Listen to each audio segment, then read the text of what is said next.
اور دی داؤد کو اللہ نے سلطنت اور حکمت اور سکھایا ان کو جو چاہا،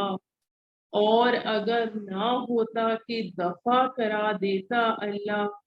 ایک کو دوسرے سے تو خراب ہو جاتا ملک، لیکن اللہ بہت مہربان ہے جہان کے لوگوں پر۔ یہ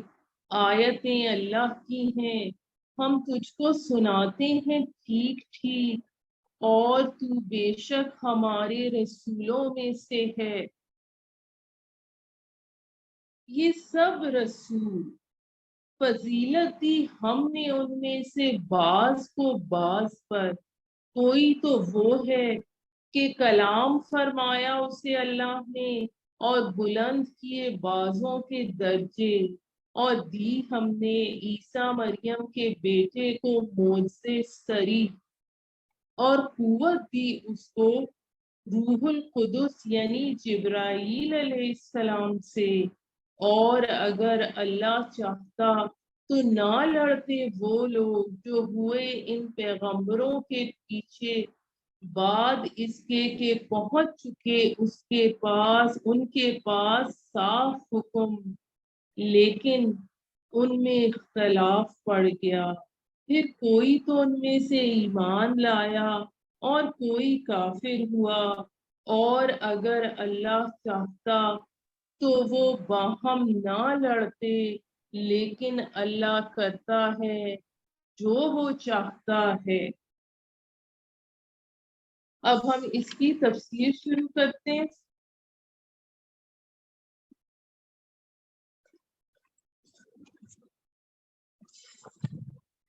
تو ہم نے کل یہ جہاں تک یہ واقعہ پڑھا تھا کہ جس میں ہم نے یہ پڑھا کہ طالوت اور اس کا لشکر جو تھے وہ نکلے جالوت سے لڑائی کے۔ اب وہ ایک نہر پر پہنچے ہیں، اب یہ نہر کون سی ہے اس کے بارے میں مختلف رائے ہیں۔ ایک تو یہ رائے ہے کہ یہ نہر اردن اور فلسطین کے درمیان ہے، اور ممکن یہ بھی ہے کہ اس سے مراد دریائے اردن ہو یا کوئی اور ندی یا نالا۔ اب اس ساری صورتحال میں طالوت بنی اسرائیل کے لشکر کو لے کر اس کے پار اترنا چاہتا تھا، لیکن اسے معلوم تھا کہ اس کی قوم کے اندر استقلال اور ثابت قدمی بہت کم رہ گئی ہے۔ اس ساری صورتحال میں اس لیے لوگوں کو ممیز کرنے کے لیے یہ آزمائش تجویز کی گئی کہ جو لوگ تھوڑی دیر کے لیے بھی اپنی پیاس ضبط نہ کر سکیں گے ان پر بھروسہ نہیں کیا جا سکتا کہ یہ جو دریا ہے اس سے تم نے جو پانی پینا ہے وہ ایک یا تو نہ پیے یا پھر ایک چلو بھر تک پیے۔ اب یہ سفر کون سا چل رہا ہے؟ یہ سفر چل رہا ہے یعنی بیت المقدس سے عمالقہ کی طرف، اور امتحان کس چیز کا ہے؟ اس پانی کا، اس نہر سے پانی نہ پینے کا، وہ امتحان ہے استقلال اور بے استقلالی کا، یعنی اللہ تعالیٰ تمہارا امتحان کریں گے ایک نہر کے ذریعے، یعنی تم اس وقت شدید پیاس کی حالت میں ہوگے، تو جو شخص اس سے افراد کے ساتھ پانی پیے گا، زیادہ سا پانی پیے گا، تو وہ میرے ساتھیوں میں سے نہیں، اور جو اس کو زبان پر بھی نہ رکھے، اصل حکم یہی تھا، وہ میرے ساتھیوں میں سے ہے، لیکن جو شخص اپنے ہاتھ سے چلو بھر پی لے تو اتنی رخصت ہے۔ یعنی کہ وہ نہر راستے میں آئی، پیاس کی شدت تھی، سب نے اس سے بے تحاشا پانی پینا شروع کر دیا، مگر تھوڑے سے آدمیوں نے ان میں سے احتیاط کی، کسی نے بالکل نہ پیا اور کسی نے تھوڑا پیا۔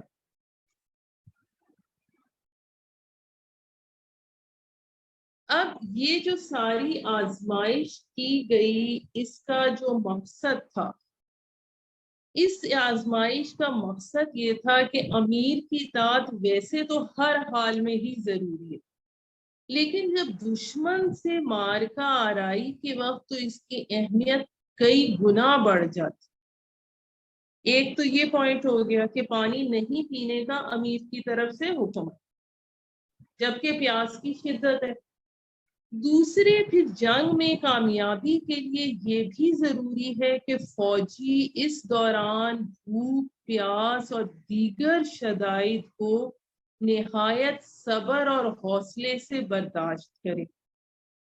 چنانچہ ان دونوں باتوں کی تربیت اور امتحان کے لیے طالوت نے کہا کہ نہر پر تمہاری آزمائش ہوگی، جس نے پانی پی لیا اس کا مجھ سے کوئی تعلق نہیں، لیکن اس تنبیہ کے باوجود اکثر نے پانی پی لیا، اور ان کی تعداد کے بارے مختلف اقوال ہیں، البتہ نہ پینے والوں کی تعداد 313 بتائی جاتی ہے، جو کہ اصحاب بدر کی تعداد ہے۔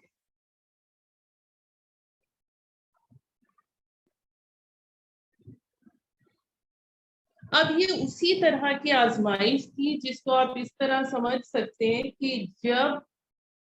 نبی صلی اللہ علیہ وآلہ وسلم جو تھے غزوہ بدر سے قبل آپ نے مشاورت کی تھی کہ مسلمانوں، ایک طرف جنوب سے کیل کانٹے سے لیس ایک لشکر آ رہا ہے، دوسری طرف شمال سے مال و اسباب سے لدا پھندا ایک قافلہ آ رہا ہے، اور اللہ تعالیٰ نے فرمایا ہے کہ میں تمہیں ان دونوں میں سے ایک دوں گا، بتاؤ کدھر چلے۔ تو جو لوگ کمزوری دکھا رہے تھے تو انہوں نے کہا چلے پہلے قافلہ لوٹ لیں، لیکن جو لوگ باہمت تھے انہوں نے کہا حضور، جو آپ صلی اللہ علیہ وآلہ وسلم کا ارادہ ہو، جو آپ کی منشا ہو، آپ اس کے مطابق فیصلہ فرمائیے، ہم حاضر ہیں۔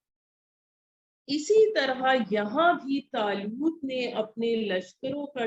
لشکر کا ٹیسٹ لیا کہ وہ میرے حکم کی پابندی کرتے ہیں یا نہیں کرتے۔ اب یہ تو ٹیسٹ ہو گیا، اس کے بعد کیا ہوا کہ جب وہ دریا پار کر کے آگے بڑھے، طالوت اور اس کے ساتھی اہل ایمان، تو ان میں سے جنہوں نے پانی پی لیا تھا وہ پانی پی کر بے سود ہو گئے، ایسے ہی جیسے غزوہ احد میں نبی صلی اللہ علیہ وآلہ وسلم کے ساتھ 1000 آدمی مدینہ منورہ سے نکلے تھے اور عین وقت پر 300 افراد ساتھ چھوڑ گئے تھے۔ تو اس صورتحال میں بھی طالوت اور ان ساتھیوں نے جو ایمان پر ثابت قدم رہے تھے دریا پار کر۔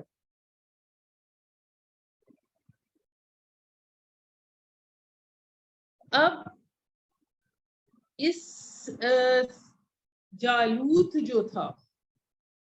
جالوت کے بارے میں یہ آتا ہے کہ جالوت بڑا قوی ہیکل اور گرانڈیل انسان تھا۔ اس کا زرہ بختر میں اس کا پورا جسم اس طرح چھپا ہوتا تھا کہ سوائے آنکھ کے سوراخ کے جسم کا کوئی حصہ کھلا نہیں ہوتا تھا۔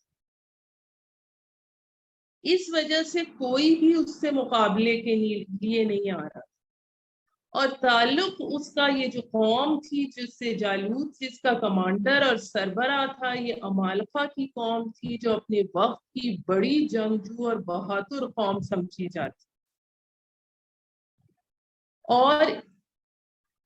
اسی ان کے شہرت کے پیش نظر عین معرکہ آرائی کے وقت اہل ایمان نے بارگاہ الہی میں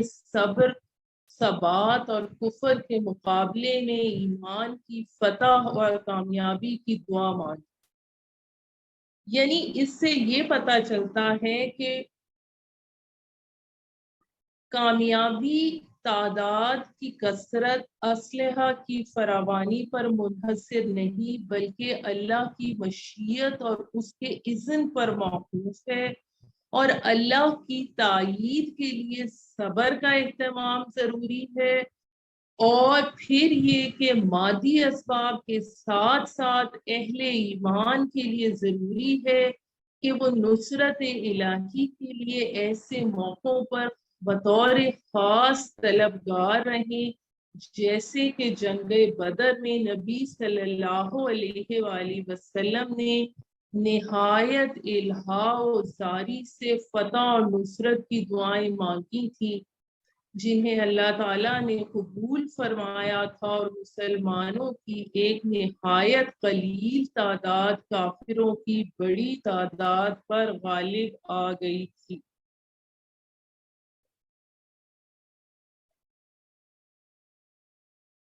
تو اس میں مسلمانوں کو یہ کہا جا رہا ہے کہ تم ایمان والوں کو جو طالوت کے ساتھ تھے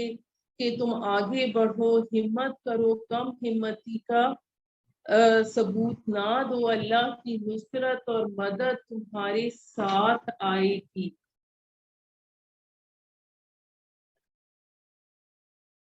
پھر اس میں آیت نمبر 250 میں وَلَمَّا بَرَزُوا لِجَالُوتَ، برزا کے معنی ظاہر ہونا کے ہیں، آمنے سامنے آ جانا کے ہیں۔ اب دونوں لشکر میدان جنگ میں آمنے سامنے آئے، ادھر طالوت کا لشکر ہے، ادھر جالوت کا۔ پھر کیا انہوں نے دعا کی کہ اے ہمارے رب ہم پر صبر انڈیل دے، افرغ علینا۔ افرغا کا مفہوم ہے کسی برتن سے کسی کے اوپر پانی اس طرح گرا دینا کہ وہ برتن خالی ہو جائے۔ تو طالوت اور اس کے ساتھیوں اہل ایمان نے دشمن کے مد مقابل آنے پر دعا کی کہ اے ہمارے پروردگار ہم پر فضل کا صبر کا فیضان فرما دے، صبر کی بارش فرما دے، صبر انڈیل دے۔ اور کہا یہ کس کو جا رہا ہے؟ اہل ایمان کو تلقین کی جا رہی ہے، کیونکہ جیسے ہم کل پڑھ چکے کہ غزوہ بدر قریب تھا، تو بدر کے موقع پر تمہارا جب کفار سے مقابلہ ہو تو تمہیں بھی ایسی ہی دعا کرنی چاہیے۔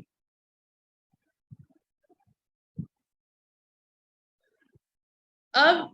آیت نمبر 251 میں جب داؤد یعنی اب جب وہ حضرت داؤد علیہ السلام جو تھے، جو ابھی اس وقت نہ پیغمبر تھے نہ بادشاہ تھے، صرف وہ طالوت کے لشکر میں ایک سپاہی کے طور پہ شامل تھے۔ بعد میں حضرت داؤد جو ہیں وہ جلیل القدر نبی اور بادشاہ ہوئے، اور ان کے بیٹے حضرت سلیمان علیہ السلام۔ تورات سے یہ معلوم ہوتا ہے کہ داؤد ایک گڈریے تھے اور جنگل میں اپنی بھیڑ بکریاں چرایا کرتے۔ ان کے پاس ایک گوپیا ہوتا تھا جس کے اندر پتھر رکھ کر وہ اسے گھما کر مارتے تھے، اور نشانہ اتنا صحیح تھا کہ اس سے وہ اپنی بکریوں پر حملہ کرنے والے جنگلی جانوروں کے جبڑے توڑ دیا کرتے۔ جب طالوت اور جالوت کے لشکر آمنے سامنے آئے تو داؤد وہی تھے، انہوں نے دیکھا کہ جالوت للکار رہا ہے کہ ہے کوئی جو میرے مقابلے میں آئے، لیکن سب سہمے کھڑے ہیں، کوئی آگے نہیں بڑھا۔ یہ دیکھ کر ان کی غیرت کو جوش آ گیا، انہوں نے طالوت سے جالوت کے مقابلے میں جانے کی اجازت مانگی اور کہنے لگے کہ میں تو اپنے گوپیے سے شیروں کے جبڑے توڑ دیا کرتا ہوں، تو میں ابھی اس کو کیفر کردار تک پہنچاتا ہوں۔ داؤد علیہ السلام نے سپہ سالار کی اجازت سے اپنا گوپیا اور چند پتھر اٹھائے اور دیو ہیکل جالوت کے سامنے جا کھڑے ہوئے۔ جالوت نے ان کا مذاق اڑایا، لیکن انہوں نے اپنے گوپیے میں ایک پتھر رکھ کر ایسا گھما کر چھوڑا کہ وہ سیدھا آنکھ کے سوراخ سے پار ہو کر جالوت کے بھیجے کے اندر اتر گیا اور جالوت وہیں ڈھیر ہو گیا۔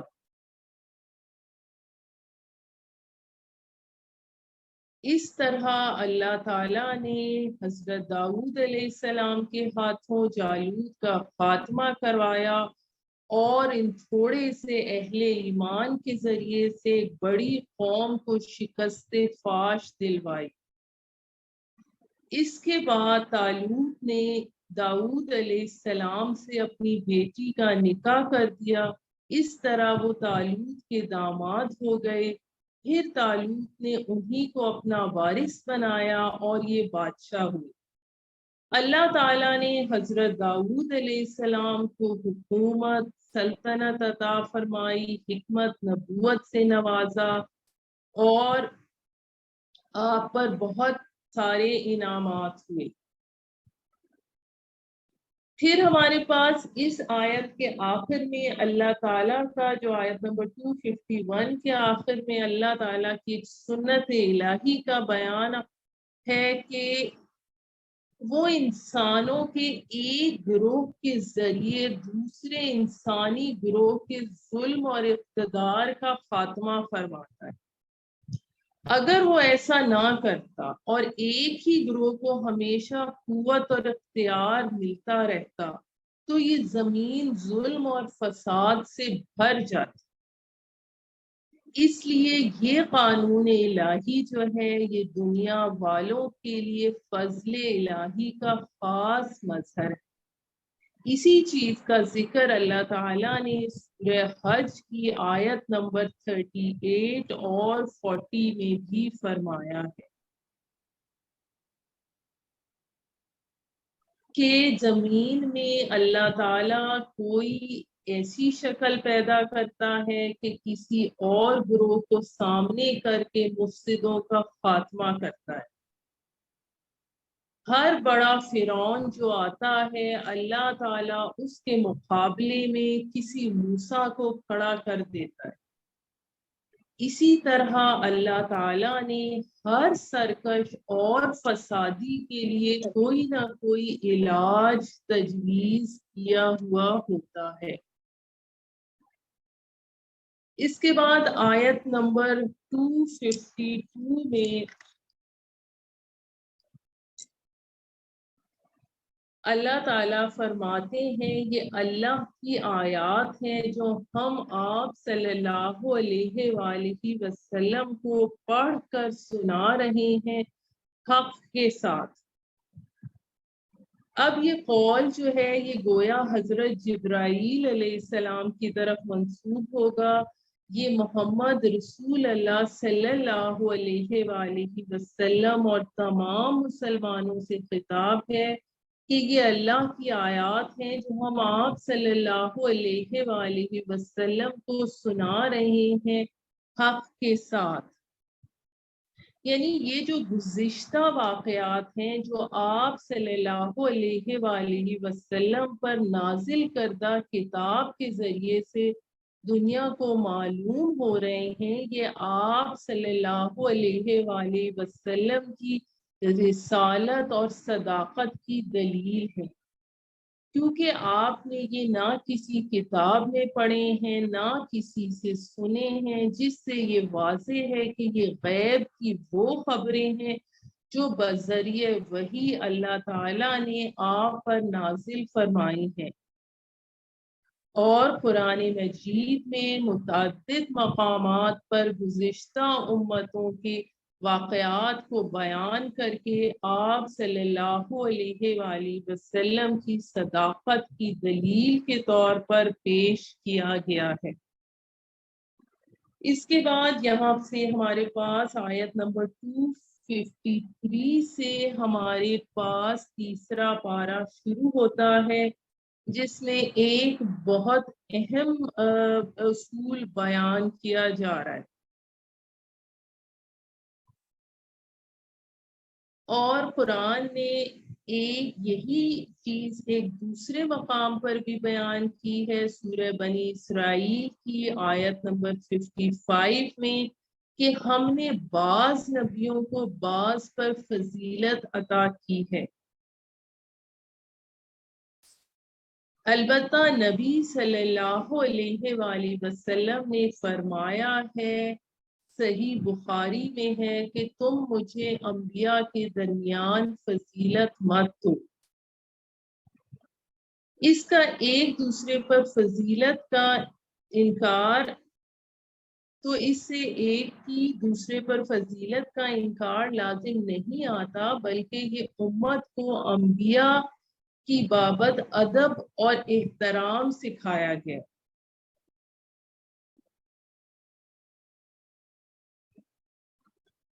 کہ اس سے کچھ انبیاء کی شان میں کمی نہ ہو۔ تو اس میں لیکن تفریق درمیان میں رسولوں کے اور تفضیل جو ہے قرآن میں ثابت ہے۔ اللہ تعالیٰ نے اپنے رسولوں میں سے ہر ایک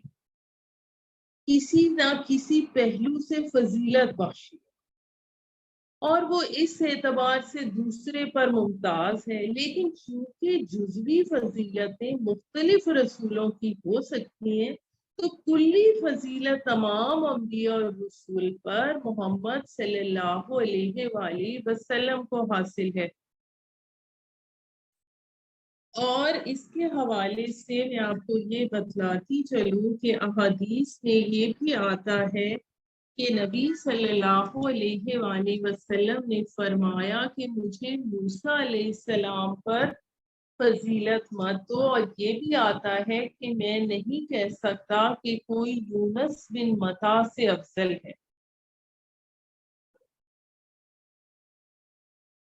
اب اس میں جو جزوی فضیلتیں آئی ہیں اس کے حوالے سے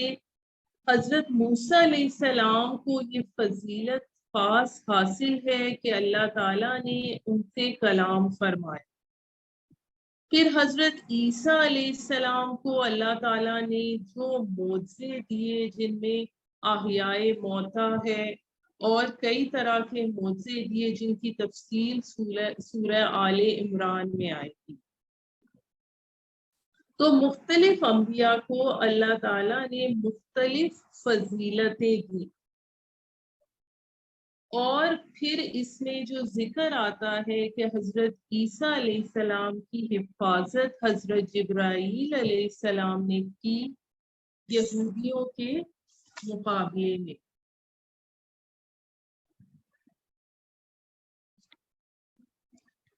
پھر اس میں جو ہمارے پاس اس آیت کے بعد میں آگے آتا ہے کہ اگر اللہ چاہتا تو ان کے بعد آنے والے آپس میں نہ لڑتے جھگڑتے، یعنی نہ تو یہودیوں کی آپس میں جنگیں ہوتی، نہ یہودیوں اور نصرانیوں کی لڑائیاں ہوتی، نہ ہی نصرانیوں کے فرقوں کی لڑائیاں ہوتی۔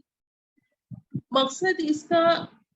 یہ نہیں ہے کہ اللہ کے نازل کردہ دین میں اختلاف پسندیدہ ہے۔ اللہ کو تو یہ اختلاف سخت پسند ہے، اللہ کی سخت ناپسند ہے۔ اللہ کی پسند اور رضا تو یہ ہے کہ تمام انسان اس کی نازل کردہ شریعت کو اپنا کر نارے جہنم سے بچ جائیں۔ اسی لیے اس نے کتابیں اتاری، انبیاء علیہ السلام کا سلسلہ قائم کیا، یہاں تک کہ نبی کریم صلی اللہ علیہ وآلہ وسلم پر رسالت کا خاتمہ فرما دیا۔ اور اس کے بعد خلفاء اور علماء کے ذریعے سے دعوت حق اور عمل بالمعروف و نہی عن المنکر کا سلسلہ جاری رکھا اور اس کی سخت اہمیت اور تاکید فرمائی۔ لیکن مقصد اس کا یہ تھا کہ لوگ اللہ کے پسندیدہ راستے کو اپنائیں، لیکن چونکہ اس نے ہدایت اور گمراہی دونوں راستوں کی نشاندہی کر دی، کوئی ایک راستہ اختیار کرنے پر مجبور نہیں کیا گیا، بلکہ بطور امتحان اسے اختیار دیا گیا اور ارادے کی آزادی سے نوازا گیا کہ کوئی اس ارادے سے اس اختیار کو صحیح استعمال کر کے مومن بن جاتا ہے اور کوئی اس اختیار اور آزادی کا غلط استعمال کر کے کافر۔ یہ گویا اس کی حکمت اور مشیت ہے جو اس کی رضا سے مختلف چیز ہے۔ کس سے میں اس بات کو ایکسپلین کرتی ہوں کہ اللہ تعالیٰ نے دنیا کو اس حکمت پر بنایا ہے کہ یہ دنیا کی زندگی ایک آزمائش ہے، چنانچہ آزمائش کے لیے اس نے انسانوں کو آزادی دی ہے۔ جو شخص غلط راہ پر جانا چاہتا ہے وہ اسے بھی آزادی دیتا ہے، جو صحیح راہ پر جانا چاہتا ہے اسے بھی آزادی دیتا ہے۔ سبحان ربک رب العزت عما یصفون والسلام علی المرسلین والحمد للہ رب العالمین۔